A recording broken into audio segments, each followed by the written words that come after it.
परम सच्चिदानंद घन आनंद समुद्र परात्पर प्रेम रस प्रवाही श्री वृंदावन धाम। श्री वृंदावन धाम के खग मृग पशु पंक्षी तरुलता श्री रजरानी जू यमुना रस रानी जू समस्त ब्रज परिकर महाभागवत प्रेमी रसिक जन सहचरियों की प्राणाधार श्री जुगल सरकार, इनकी अपार कृपा है हमारे ऊपर। प्रतिपल हम ऐसा अनुभव करें क्योंकि इनकी कृपा से ही हमारी चित्तवृत्ति नाम रूप लीला धाम में सतत लग सकती है।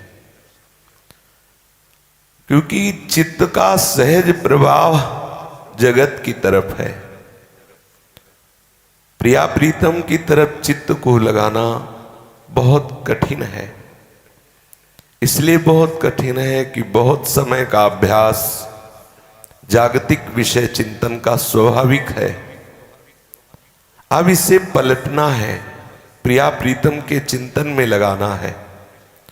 तो प्रिया प्रीतम का क्या स्वरूप है, कैसा सौंदर्य है, कैसी महिमा है, महापुरुषों ने गाया है, हम उसे गाएं।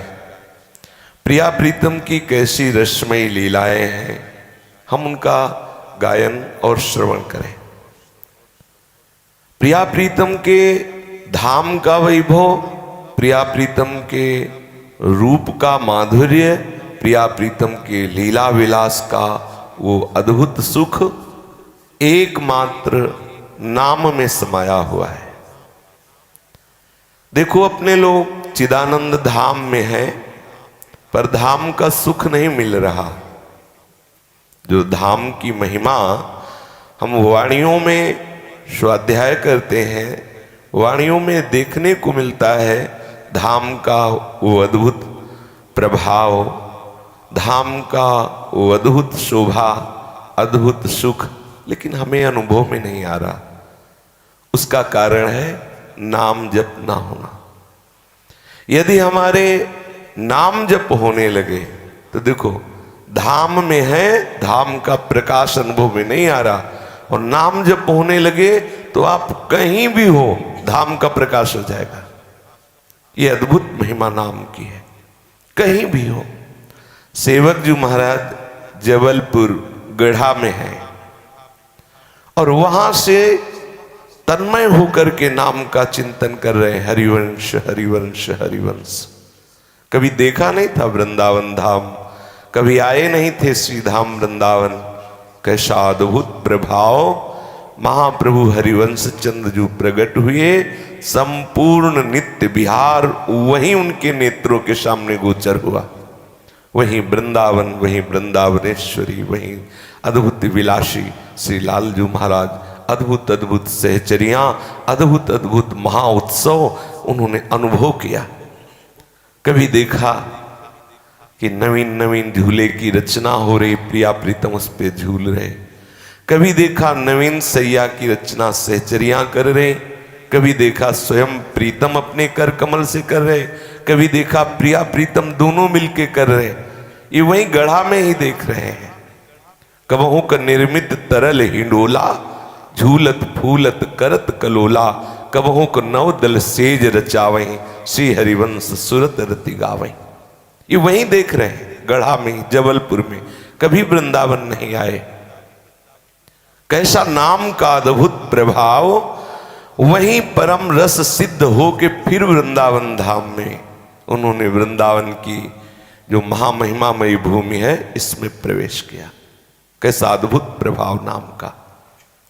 जितने भी बड़े बड़े महापुरुष हुए हैं, रस सिद्ध संत हुए हैं, सबका एक ही मत है, हमारी चित्त वृत्ति नाम में डूब जाए, एक एक पल नाम का स्मरण होता रहे। जुगल लगन में मन मगन राखहु आठों याम, सरस माधुरी सुरति सो सुमिरहु श्यामा श्याम। जुगल लगन में मन मगन राखहु आठों जाम। सरस माधुरी सुरति सो सुमिरहि श्यामा श्याम। हमारे हृदय में लगन लग जाए जुगल मिलन की। कैसे हम श्यामा श्याम की समीपता का अनुभव करें। कौन सा वो दिन होगा जब हम प्रिया प्रीतम के समीप अपने आप को देखेंगे, उनके श्रीअंग की सेवा में होंगे। कब ऐसा होगा? ये लगन लगनी चाहिए। कैसे लगेगी ये लगन? कैसे श्यामा श्याम का सानिध्य प्राप्त होगा? तो सरस माधुरी जी कह रहे हैं, स्मृति में बसा लो श्यामा श्याम के नाम को। अपनी सूरत में, अपनी याद में, अपनी स्मृति में एकमात्र श्यामा श्याम को बसा लो। श्यामा श्याम, श्यामा श्याम, श्यामा श्याम प्रतिपल आपके हृदय में स्मृति बन जाए, याद बन जाए। अगर हम नाम जप नहीं करते तो चलते फिरते भूत हैं, पक्का समझ लो। सरस माधुरी जी ने एक पद में लिखा, भजन बिन नर मर घट को भूत। भजन बिन नर मर घट को भूत। श्यामा श्याम रटे रसना से तिनको जानी सपूत।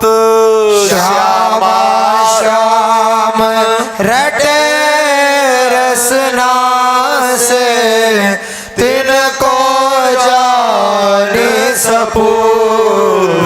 भजन बिन नर मर घट को भूत। भजन बिन नर मर घट को भूत। बिन हरि भजन करम सब अकरम, आठों गांठ कपूत। बिन हरि भजन करम सब करम, आठों गांठ कपूत। एक अनन्य भक्ति बिनु किए, एक अनन्य भक्ति बिनु किए। धृग करनी करतूत।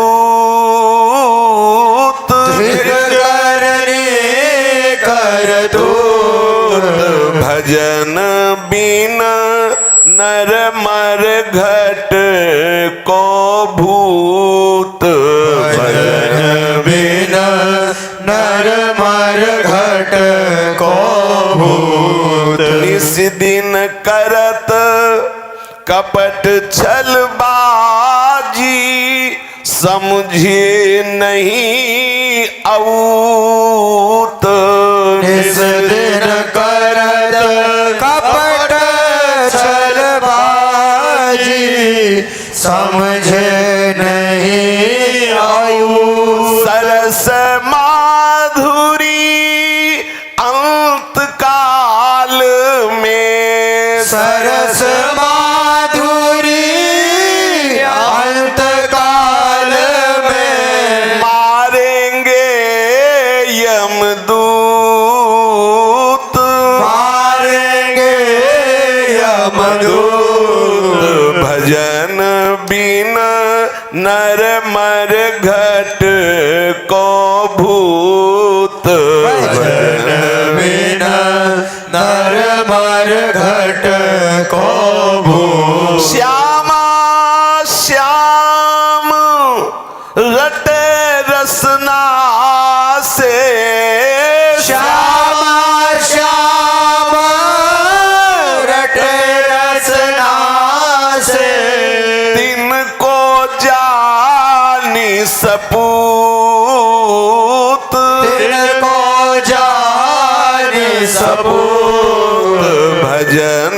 बिन नर मर घट को भूत। भजन बिन नर मर घट को भूत। श्री सरस माधुरी जी कह रहे हैं जो भजन नहीं करते वो चलते फिरते पांच भौतिक शरीरधारी भूत हैं। कहां के? मरघट के भूत हैं। मरघट में क्या है? श्मशान में कुछ नहीं, केवल उनको तड़पन जलन मिलती है। ऐसे ही जो श्यामा श्याम का भजन नहीं करते तो यहां आपको दिखाई शब्द दे रहा है, पकड़ में कुछ नहीं आएगा। ये भूत की संपत्ति है जगत। जैसे भूत नाना प्रकार की रचना कर दे लेकिन होता सत्य कुछ नहीं है, ऐसे ये मायाकृत जितना सब इंद्रजाल है ये भूत की सी संपत्ति है। यदि हमारे हृदय में भगवत प्रेम नहीं तो हमारा जीवन भूत जैसा जीवन। दूसरा भूत जैसा भाव कि भूत का स्वभाव होता है दूसरे के ऊपर चढ़ बैठना, उसका खून पीना, उसके द्वारा पाई हुई सामग्रियों को पाना। जिसके हृदय में भक्ति नहीं है, भजन नहीं, वो दूसरों को कष्ट पहुंचाता रहता है, दूसरों से सुख छीनना चाहता है, दूसरों को दुख देना चाहता है, दूसरों को अशांति पैदा। जिसके ऊपर भूत चढ़ जाए उसकी दशा क्या होती है? वो व्यक्ति भूत है जो सदैव भजन परायण नहीं है, प्रिया प्रीतम का चिंतन मनन नहीं करता है। जब हम प्रणाम करते हैं तो इसे साष्टांग प्रणाम करते हैं। किसी को आठों अंग से बोले आठों अंग कपूत है, पूरा का पूरा कपूत है जो जिह्वा से नाम जप नहीं करता। बिन हरि भजन कर्म सब अकर्म। जितने भी कर्म है सब जीरो हैं और हरि भजन एक अंक है। यहां सरस माधुरी जी कह रहे बिन हरि भजन कर्म सब अकर्म। हरि भजन रूपी एक अंक नहीं लगाया तो जीरो चाहे हजारों लगा दो, जीरो जीरो ही है, अकर्म ही है। क्या है उसमें? और अंक लगा दो तो 10 गुना बढ़ता चला जाएगा। एक अंक लगा के जीरो बढ़ाओ 10, फिर एक जीरो बढ़ा दो तो 100, फिर 10 गुना बढ़ता चला जाएगा। यदि नाम जप हो रहा है श्यामा श्याम श्यामा श्याम और आप जो भी क्रियाएं कर रहे हो वो आपको कई गुना फल बढ़ करके देंगी। यदि नाम जप नहीं हो रहा तो सब शून्य है, हाथ कुछ नहीं लगना, खूब मेहनत करके देख लो। बिनु हरि भजन कर्म सब अकर्म, आठों गांठ कपूत। वो कपूत है क्योंकि यहां जन्म लेकर के श्री श्यामा श्याम का भजन करके हमें उनकी समीपता प्राप्त करनी, यही सपूतता है। श्यामा श्याम रटे रसना से तिनको जान सपूत। वही माई का लाल है जो निरंतर भजन करके अपने कुल को पवित्र करके जननी को कृतार्थ करके भगवत प्राप्ति कर ले। अगर भजन नहीं, चलता फिरता भूत, चलता फिरता मुर्दा। जिन हरि भगति हृदय नहीं आनी, जीवित सब समान ते प्राणी। और भजन रसमय भजन करो, अनन्य होकर भजन करो। जो आपको सदगुरुदेव ने नाम दिया, उपासना दी, एक अनन्य भक्त बिन किए धग करनी करतूत। जितने भी करनी है, जितने भी आपके कार्य हैं वो धिक्कार योग्य होंगे यदि आप अपने सदगुरुदेव के द्वारा दी हुई उपासना में अनन्य नहीं होते। रात दिन ये मन हमसे छल करवाता रहता है, कपटबाजी करवाता रहता है, तो आप ये ध्यान कर लो, पक्का समझ लो, भजन के बिना ये छल कपट धोखेबाजी तुम्हें यमराज के समीप पहुंचाएगी और वहां खूब पीटे जाओगे।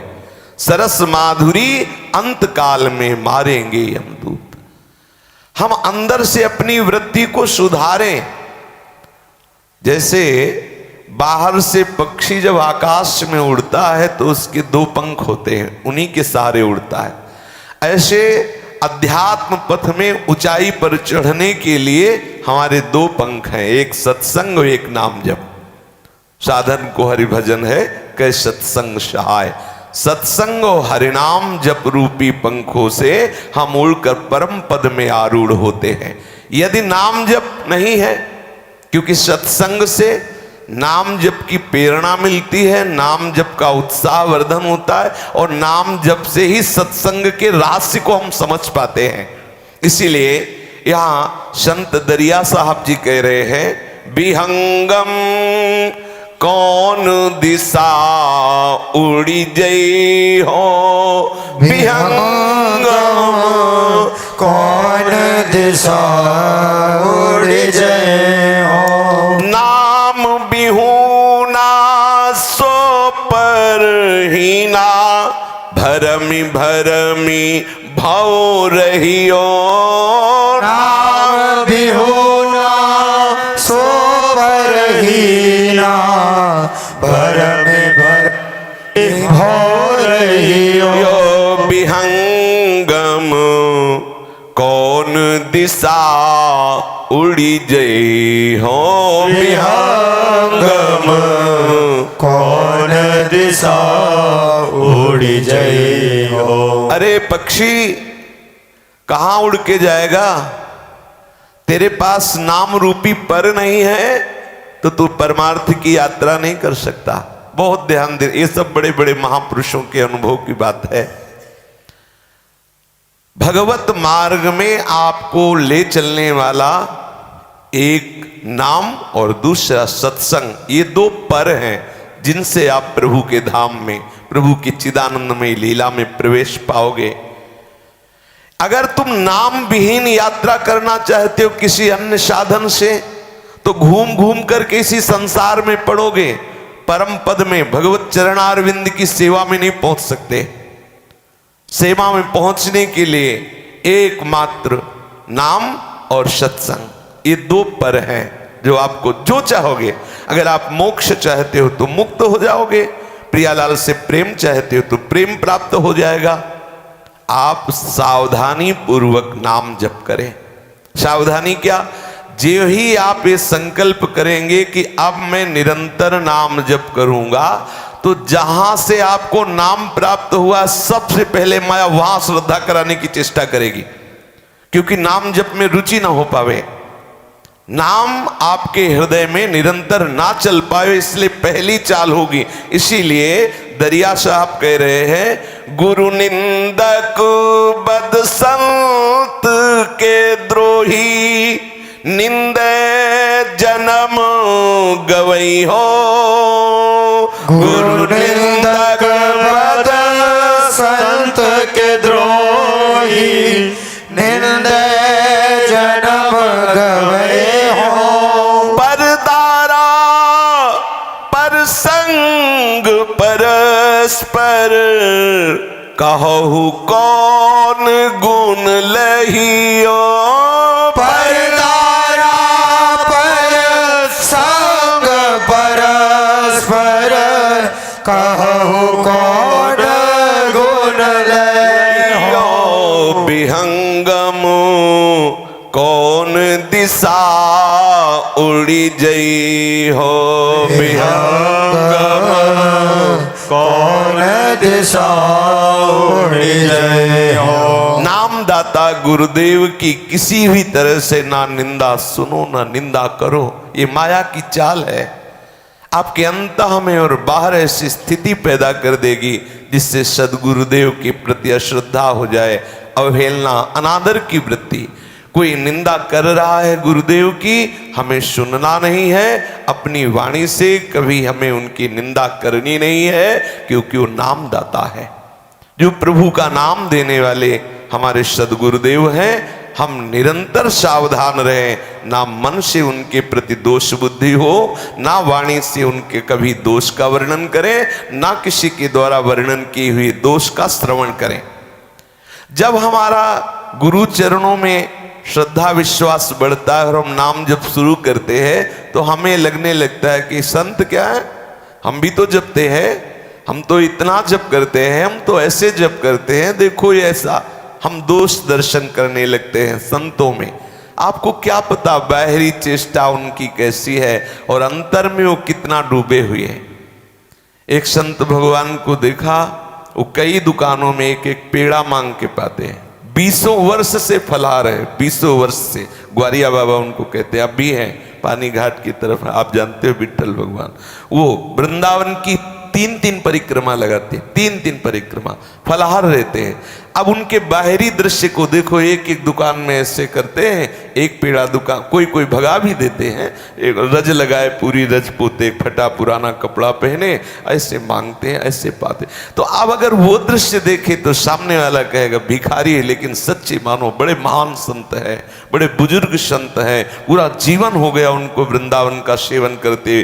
3-3 परिक्रमा, हमने परिक्रमा जब लगाते थे तो उनको देखा, 3-3 परिक्रमा लगाते हैं, कहीं मट्ठा मिल गया तो उधर में डाल लिया, कहीं कुछ पेड़ा वगैरह में, और फलाहार रहते हैं।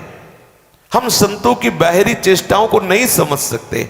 एक बार एक संत है, वो गुरुदेव भगवान के पास आए, तो गुरुदेव भगवान ने कहा कोई आपसे अपराध बन गया है, क्योंकि हमें ऐसा भान हो रहा है, कोई अपराध। कहा हमसे तो कोई ऐसा अपराध बना नहीं। बोले आपके देखने से जलन हो रही, कोई अपराध बन गया है, आप देख लीजिए। थोड़ी देर में कहा हाँ, बिहारी जी के दर्शन करने गए थे, वहां किसी संत को देखा तो एक आदमी समोसा बांट रहा था, पीछे पीछे दौड़ रहे थे, ए हमें समोसा दे दे, ए समोसा दे दे। तो हमें लगा क्या साधु है समोसा मांग रहे हैं। तो महाराज जी ने कहा आपको क्या पता कि वो उतनी देर की ही उनकी केवल लीला है और हर समय भजन में मगन रहते, वृंदावन धाम है, ये बाहरी बातों में आप जाओ, वो वहीं होंगे बिहारी जी, उनके चरण पकड़ो जाकर, उनको कुछ मीठा दो, उनसे प्रणाम करके कहो मेरे से ये दोष वृत्ति आपके प्रति हो गई, आप क्षमा करें, तब फिर यहाँ आओ। ऐसा हम किसी संत की बाहरी चेष्टा देख करके कभी ऐसा ना सोचे, पता नहीं कौन किस भाव दशा में। सच्ची मानो भगवान को समझ लेना सरल, संतों को समझना बड़ा कठिन है। एक दिन जा रहे थे परिक्रमा, तो 4-4:15 बजे होंगे, इधर पानी घाट के इधर जाओ, अखाड़ा है इधर तटिया स्थान के इधर, हाँ, तो वहीं एक पीपल है बाईं साइड में, परिक्रमा के इस साइड में। तो एक संत को देखा खड़े लघु शंका पीपल में कर रहे थे, कई वर्षों की बात है। तो अंदर से असहनशीलता बढ़ी कि पीपल साक्षात वासुदेव का स्वरूप, वो भी वृंदावन में, कैसा महात्मा है कि खड़े खड़े लघु शंका पीपल में कर रहा है। अंधेरा एकदम था। नजदीक गए और गुस्सा से आए, हम कहा ए महात्मा, तुझे इतना भी ज्ञान नहीं कि ये वासुदेव का साक्षात स्वरूप है पीपल, और इसमें लघु शंका कर रहे। तो बोले वारे महात्मा, पीपल में भगवान देखते और मुझ में भगवान नहीं देखते। हमको हाँ गलती हो गई। बोले का गलती, तुरंत हमने कहा प्रणाम किया कि सत्य बात है, पीपल में वासुदेव देख रहे हो, उस महात्मा में वासुदेव क्यों नहीं देख। कौन किस मस्ती में कुछ नहीं कहा जा सकता, बस केवल प्रणाम करो, केवल प्रणाम करो उनकी बाहरी चेष्टाओं को। ये संसारी लोगों का काम अलग है, अपने परमार्थ के पथिक हैं, नहीं जाना जा सकता कौन संत किस स्थिति में है, क्या लीला कर रहा है। इसलिए कभी संत का द्रोह न करे, कभी संत के प्रति ऐसी भावना न करे कि ये कैसा है क्या। बड़े विचित्र विचित्र संत हैं, बड़े विचित्र विचित्र। 1-1 रुपया संग्रह करते हो, सब रुपया यमुना जी में फेंक देते। बोलो क्या करोगे? 1-1 रुपया संग्रह करते, मांग रहे हैं, ले रहे, सब जाके यमुना जी में फेंक देते। अब क्या आपकी बुद्धि क्या काम करेगी? बोर्ड लिखाए हुए हैं कि दर्शन करोगे तो आपको इतने रुपया देना ही होगा। अब उनमें जो आके रुपया देते हैं उसी के सामने चिमटा से पकड़ के धुनी में जला देते। अब क्या करोगे? कौन सी मति के है, जाना नहीं जा सकता, केवल प्रणाम करो। ये अभिगत गति में डूबे हुए महात्मा जन भगवान के निज जन है। अरे बोले वो सिद्ध कोई दूसरा होगा, ये तो सब ऐसे खड़िया पलटल है, इसी खड़िया पलटल में छुपे होते हैं सिद्ध। वो ऐसे ही बाहरी लीलाएं करते हैं जिससे जाना नहीं जा सकता। संत कॉलोनी में श्री महेशानंद जी महाराज एक संत, उनके पास कुछ समय तक रहने का सौभाग्य मिला। बड़े अच्छे अवधूत कोटि के महापुरुष थे, बाहर से ऐसा ये लिखता था साधारण। तब उन्होंने बताया कि वृंदावन के संतों को पहचानना बड़ा कठिन है। ये जो मंडली निकलती सुबह, आप देखते हो चाय ले 50-60 संत हैं, चाय के लिए खड़े हैं ऐसे। तो बताया कि इनमें ऐसे ऐसे सिद्ध छुपे होते हैं जिनको समझ पाना बड़ा कठिन है। बोले एक संत हमारे समीप आके कुछ दिन रहे, मंडली में ही जाते, अपना भरण पोषण उधर का करते। उससे एक दिन उनके हाथ में यहां सड़न पैदा हो गई। तो वो मांगने नहीं गए, तो हम मधुकरी लेकर के गए और कहा महात्मा पालो। बोले कोई बात नहीं, वो कल जाएंगे मंडली में पालेंगे। धीरे धीरे सड़न बढ़ने लगी हाथ में। अब वो तो ना भिक्षा के लिए जाए, ना किसी की लाई हुई भिक्षा पाए। और जब स्वामी जी उनसे कहे कि चलो रामकृष्ण मिशन चलो, वहां आपको अभी तो ठीक हो सकता है, नहीं तो हो सकता है हाथ कटवाना पड़े। बस वो कहते कल चलेंगे महाराज। फिर कल हुआ, फिर कल 15 दिन व्यतीत गए, इतना हाथ सड़ गया। वो पता नहीं भगवत लीला थी। और बस शांत बैठे रहे, न खाना न पीना, शांत बैठे रहे। एक दिन निश्चय किया कि गाड़ी मंगाओ, जबरदस्ती इनको रामकृष्ण मिशन ले चलते हैं। जब उन गाड़ी मंगाई, बोले बस अब सीधे बैठ जाओ, नहीं तो हम सब आपको टांग के रामकृष्ण मिशन चले जाएं। तो बहुत मुस्कुरा के बोले कि अभी तक आपसे कहते रहे कल चलेंगे, अब कल पक्का चलेंगे, बस कल तक के लिए अवसर दे दो। बोले दूसरे दिन जब गए तो पधार गए थे। कैसे जानोगे?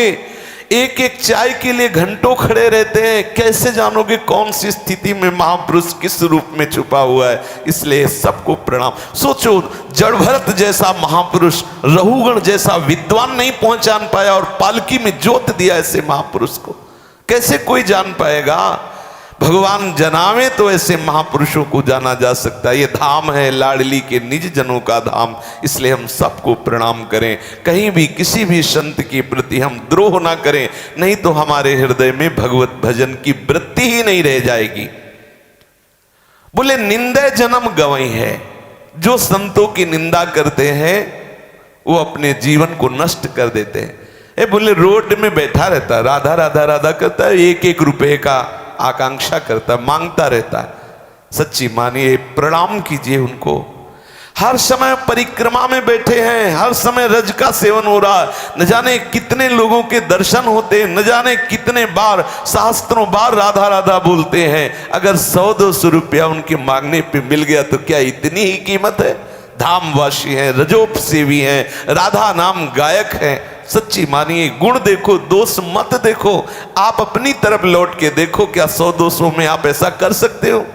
जानते हो बिहारी जी के दरवाजे में बैठे, राधा वल्लभ जी के दरवाजे में बैठे, प्रदक्षिणा मार्ग में बैठे हैं। ये अपने अंदर मलिन बुद्धि का त्याग करो। अरे सब वृंदावन में भिखारी हैं। जानते हो ये कौन है? ये प्रियालाल के लाड़िले हैं। इसलिए सबको प्रणाम करो। अपना जीवन नष्ट मत कर देना किसी की अवहेलना करके, किसी की निंदा करके। करीब 15 वर्ष पहले की बात है, यहीं कोने में, पहले तो ज्यादा निर्माण नहीं था, एक संत खड़े रहते। सुबह परिक्रमा जब लगाते तो सैकड़ों लोग देखते। वो अपनी लघुशंका के स्थान को ऐसे पकड़े और अचला हटाए ऐसे खड़े रहते और ऐसे ऐसे मिलते। कोई ईंट मारता, कोई गाली दे। हमने रात में देखा उनको चिल्ला चिल्ला के रोते हुए, हा प्रिया। ऊपर वाली कुटिया में थे तो उनको लिवा के कुछ पवाया। स्वाभाविक उनमें ऐसी बाहरी वृत्ति पैदा कर दी कि कोई उनके नजदीक नहीं जाता था। जैसे कोई चतुर माली अपने पौधे को बचाने के लिए कांटों की बाढ़ कर देता है, ऐसे ही ना चाहते हुए भी भगवान अपने निज जनों में ऐसे बाहरी लक्षण प्रकट कर देते हैं जिससे निंदक जन उनके समीप ही न पहुंच पाए। अरे वो तो ऐसा है, वो तो ऐसा। इसलिए शांत हो जाओ, प्रणाम करो। सब में भगवान बसा हुआ, फिर संत तो भगवान के स्वरूप ही है। दूरी बनाओ, भले आप उनके नजदीक मत जाओ, पर उनकी निंदा, उनकी अवहेलना न करो।